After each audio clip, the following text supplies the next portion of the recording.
One day, I was doing next to nothing, and I felt my heart start to race.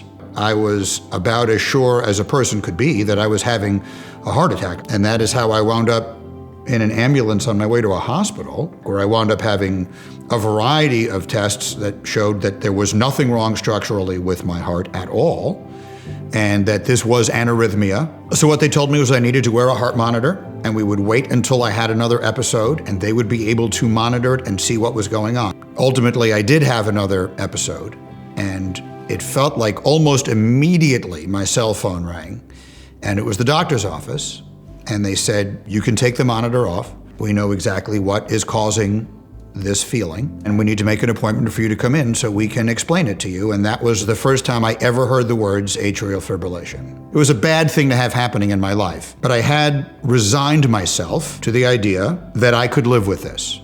Every time I had an episode, I would take the beta blocker, and within 10 or 15 minutes, it would subside and I would feel fine. In the early days, and by that I mean for probably 2 or 3 years, that worked absolutely perfect. This prescription ceased to be as effective. The episodes started coming more frequently. It took a toll emotionally and psychologically as well as physically. As I expressed this to my cardiologist, his response to me was, this is kind of the best we can do. This is what it means to live with AFib.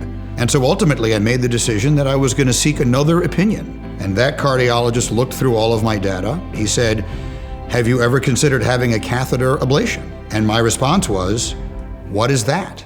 So my cardiologist explained to me, the success rate is high.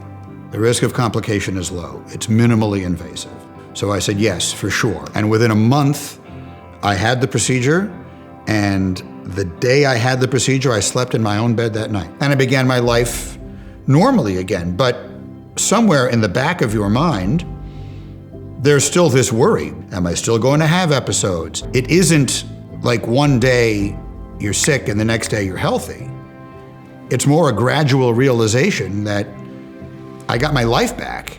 I knew I had to tell this story because there are just so many people that are not aware of a catheter ablation and have no idea that there is this procedure out there that might have the kind of impact on their lives that it's had on mine. I've never given anyone medical advice, and I am not doing that here. I'm just here to say that I'm a patient. They told me about something called a catheter ablation, and it absolutely changed my life. If you have been diagnosed with atrial fibrillation, I think it is worth asking a doctor about whether or not a catheter ablation would be appropriate for you and whether or not it could do for you what it did for me.